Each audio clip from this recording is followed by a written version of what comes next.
What's up, guys? It is JZNES back again with another video. Today we're talking some Kirby's Dreamland 2 here. The sequel to Kirby's Dreamland 1. Technically the sequel to Kirby's Adventure on the NES. But, yeah, so the next in the line of Kirby games there. Now, I thought this was going to be basically Kirby's Adventure, but put onto the Game Boy. And in a lot of ways it is. But in a lot of ways, it's just more of the same of Kirby's Dreamland as well. They do add this new feature of these animal companions, which I know carries over to some of the later games like Kirby Dreamland 3. There's a hamster who's pretty decent. Like, he doesn't really do a lot as far as I'm concerned. Some of it, you get power-ups in this game like you do in Kirby's Adventure, so they carried that over finally to the Game Boy games there, so that's nice. The power-ups are a little more limited. I'll talk about the creatures here in a second. That's why I'm talking about the power-ups. But you have like a spiky power-up. You have like a fire one that like makes you like dash forward. A lot of the ones like the sword and stuff are like, there's enemies like that in the game, but you don't like get to take that power-up anymore, which kind of sucks. There's like a rock one and a bunch of other ones like that. A shock one and like a needle one. But yeah, what I like about the power-ups this time around is there's fewer of them, but they actually use them in clever ways in the gameplay and the level design, so they've actually utilized them better. There was something good and inherent to the freedom of Kirby's Adventure there, of having whatever power-up whenever to be doing the game however you want there, but also having specific power-ups can actually make for better level design. So I actually praise that more about this game, that it has more unique level design in a lot of aspects than Kirby's Adventure, to where you have to hit a lot of blocks and do a lot of certain things with certain power-ups, so it makes it a lot better. There's certain blocks that you can't get past without like a fire power-up or like the ice power-up, for instance, you know, stuff like that. So that's really cool, and I think that's definitely... It's definitely an improvement over Kirby's Adventure. Not that Kirby's Adventure needed to be improved upon, but that was an improvement that they did make. And on the Game Boy, of all things, you know, it's an inferior system, or maybe the superior system. I don't know. I'd say the NES at this point was the superior system, and there was like the Game Boy Color, which was kind of like the NES, but just pumped up a bit. So that was probably superior to the NES. But anyway, so you get these power-ups. There's fewer of them. Like I said, they're more well utilized in the level design, which is cool. But then you have your animal companions. So there's the hamster guy and hamster style. For the few people who get that reference. But I vowed never to do hamster style to my father. I told him I'd never do hamster style again. So, but anyway, so there's the hamster. There's like a fish who's the worst one. He doesn't barely do anything other than like swim better in the certain underwater levels when it's like when there's like a current going against you or whatever. That's like his only power. And then there's the owl, who's the best one of the three, and my favorite, because he lets you perpetually fly, and so that's really cool. Oh, and there's this like I don't know how to describe it, like almost like a boomerang, sort of, not boomerang, but like, it's like a thing that you can shoot kind of power up, which is pretty cool. They look like little boomerangs or whatever. But that's pretty cool, especially paired with the owl, because then you can just shoot at your enemies and it becomes like a shooter, kind of side-scrolling shooter kind of thing, which is cool. But yeah, the owl is like the best one, so I always wanted to get that. But the fucked up thing is, every time you get one of these, you have to fight a mini-boss to get them every time. And every time you get one, it's random. And half the time, I get stuck with the fish, who sucks, because he can't jump worth shit. And it's just the worst. Now you can get rid of them by pressing select. You can get rid of your powers by pressing select, too. It's actually pretty helpful in this game, especially when you need certain powers and whatnot for the level design, like I was saying earlier. But... what's cool about the companions, the animal companions, is paired with certain power-ups, they'll have certain different ways of using that power-up and utilizing it. So sometimes Kirby will just use it, or sometimes that power-up combined with this animal will produce for cool results and whatnot. So it's kind of cool to mix and match and figure out what's going on with that. So that's neat. I like that. Speaking of the level design, so the animal companions are good. The power-ups are good. There's less of them, but they're more well-refined to fit the game as a whole, so I don't hold that against the game. I actually see that as a positive towards the game, not having a bunch of useless power-ups that you're never going to use. The level design, actually, in the past two games, there weren't really secrets. There were to an extent, but they weren't really anything enticing. They were just kind of extra stuff and like one-ups and whatnot. I mean, one-ups are good. What I'm going to say here is that there actually is, in a lot of levels, like 90% of the levels, there's like these little star things that are basically a representative of like coins in like a Mario game. You only have to get like 7 of them or something to get another life, but you find these things and they don't respawn, but if you pick up enough of them, you get an extra life, so that's pretty cool. And there's extra lives just kind of strewn throughout the level too, so that's neat. But it's always like a little extra thing, you know, you can go out of the way, and they usually kind of have them hidden off to the side or stuff like that, so it's just a nice little reward there. And they're sometimes hidden behind stuff, so exploration is key. So in that sense, this game actually has better exploration than Kirby Adventure and Kirby Dreamland, because there's actually something to explore for. And beyond that, there's actually another thing to explore for, which is not exactly something I'm going to praise the game for, because naturally on my own, exploring every room that I possibly could, I did not find a single rainbow drop. What the guide says is that they're convoluted and they're really hard to find, and you have to do really specific stuff to find them. And that's the only way to get the good ending and fight the final boss, the real final boss. That's not King DDD. So that's a bunch of bullshit. That's probably the one thing I'm going to hold against the game, is that. The fact that there's this extra thing, and they hint at it with the ending. It's not like you wouldn't know that there's probably extra stuff to do, but I don't know, those things are like super well hidden. I never found any of them, and they're in one level in each world, and I explored pretty thoroughly each level, like in the worlds or whatever. So I don't know, but you know, I could have gotten them all. I didn't really find it necessary.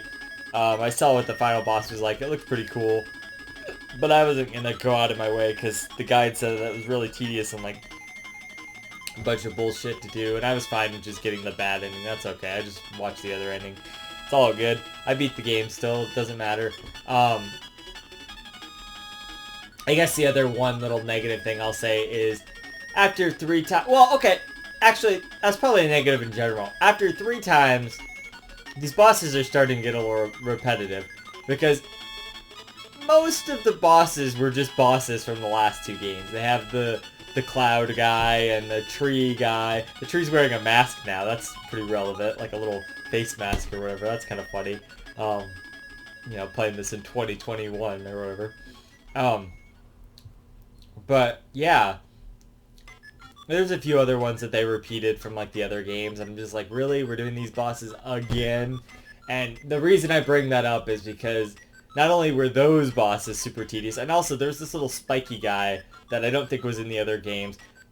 At first, he's a cool gimmick. If you only had to fight him once or twice, that would be fine. You have to fight him like 4 times, and he's really annoying because he throws the only thing that can hurt him, and then, but he also has to be vulnerable for you to hurt him. When he throws the thing, he should just be vulnerable, but that's not how it works at all. He has to run into the wall for him to be vulnerable, and he only does that sometimes. So half the time when you're picking up a thing, you know, it doesn't do anything. You can hit him, like, very specifically. I think it has to be from the back to, like, get damage on him when he's not vulnerable, but, like, I never figured out specifically how that worked. I didn't like that guy, and that was one of the new bosses. I liked him, like, the first time. I thought, oh, this is kind of cool, but then, you know, having to fight him a bunch more times was just kind of tedious. But yeah, there's a lot of recycling of bosses, and that's just kind of getting a little old, you know. Meta Knight wasn't in here, I guess, so that's something that changed. They didn't put him in here for some reason. But, And the worst offense of them recycling bosses is the King DDD fight.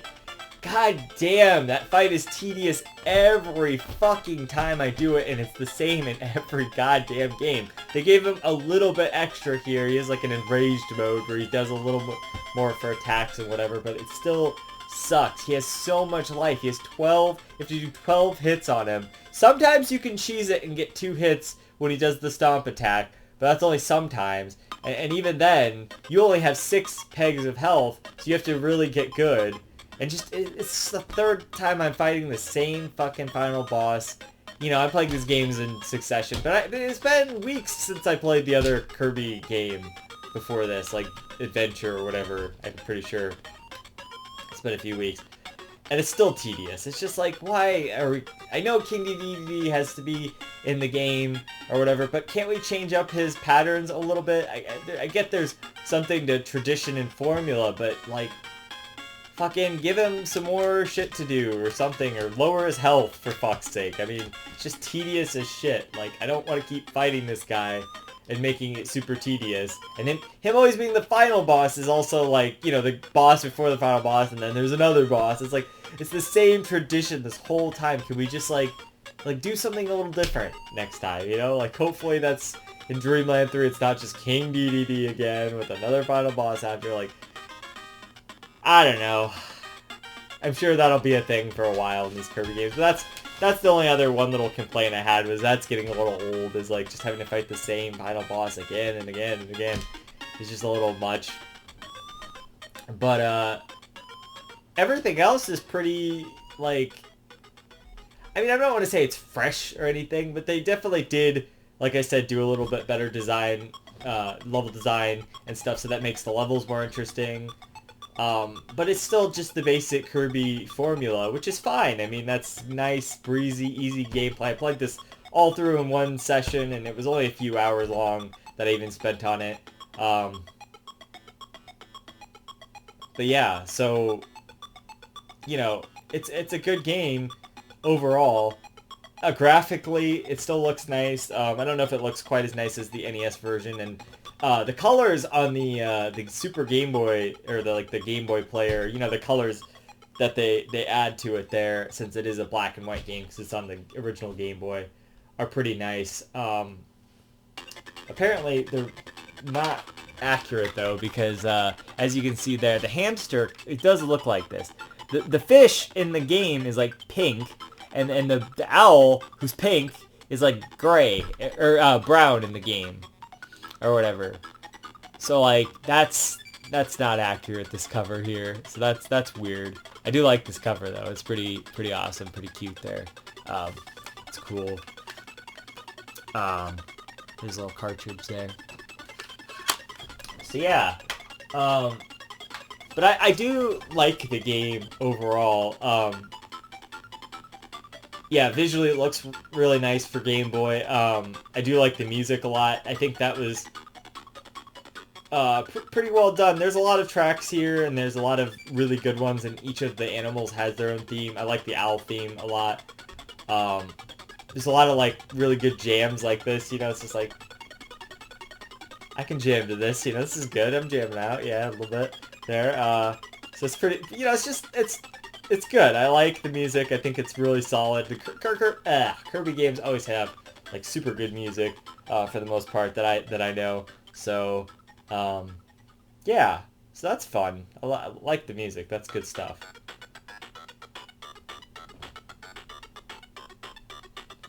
That's some good music right there. I guess the one little thing that they did take out of the NES, like from NES to here, was there's not all the mini games or the stuff to, like the little museums and whatnot to get the power-ups, which you don't really need that stuff, but I just thought that was, they took that out, so that's just something to note there. Not really too concerned about that. That's not too bad. Actually, this soundtrack, I don't want to say it, but this soundtrack might be better than the NES game, which is kind of hard to say, because the NES game has really good tunes as well. This might be the strongest soundtrack so far out of any of the Kirby games, the first 3 there. And it recycles a lot of themes from the other ones, but I don't know. I really like it. It's really catchy and good, and there's a lot of great tracks on here. So yeah, all the Kirby games have great music though. So, but yeah, I mean, you know, it's Kirby. You know, you float, you get new power ups, you go through the levels, you fight the enemies. Yeah, you just survive. I like how the levels are pretty short here. I mean, a lot of the NES ones were fairly short as well, but this is definitely still that like portable gameplay kind of experience. Because I didn't get the rainbow drops, I got 76% completion on the game, so I think that's pretty good. I think I've pretty much got the main idea of the game. Obviously, I played every level because you have to get to the end. So that's good. But yeah, this is a really solid Kirby game for sure. Man, I wish I would have looked at my review for the other Kirby game so I knew what I gave that. But I think I'm going to give this one like an 8.6 out of 10. Hopefully that's higher than the other one. I think it's definitely better than the original Kirby Dreamland. Questionable if it's better than the NES version. I think I still prefer that one more. But there are a lot of aspects of this one I like a lot too. And I'm sure a lot of the elements of this one will carry on to the later ones, like the animal companions and whatnot. And I would say like the only downfalls, like I said, are like the repetitive boss fights of like, not repetitive, but the repeat boss fights from the other games is what I'm trying to say. Like repetitive in the sense that we've done these boss fights 2 times before. Can we just like do some different boss fights, you know, like get some originality going? I get it. There's like a, you know, tradition or whatnot, but you know, in the DDD stuff. But other than that, the music's solid. The graphics and the colors are great. It's really cute and adorable like always. It's just a great Kirby game. So far, I would rank it as probably the second best Kirby game. Dreamland 1 being in third there. So, yeah, pretty cool. Pretty great game. Great portable game, I would say. Perfect for like a long road trip car ride or whatever. I love using my Hori controller here. Sponsored by Hori GameCube controller from, you know, 20 years ago or whatever. But this is really a great controller, even though it's just a Super Nintendo controller, basically. But anyway, so yeah, great game, 8.7 out of 10. Not much else to say, so until next time, this has been JZNES saying keep it classic, stick around for more reviews, underrated games, and I'll see you guys in the next one. JZ out.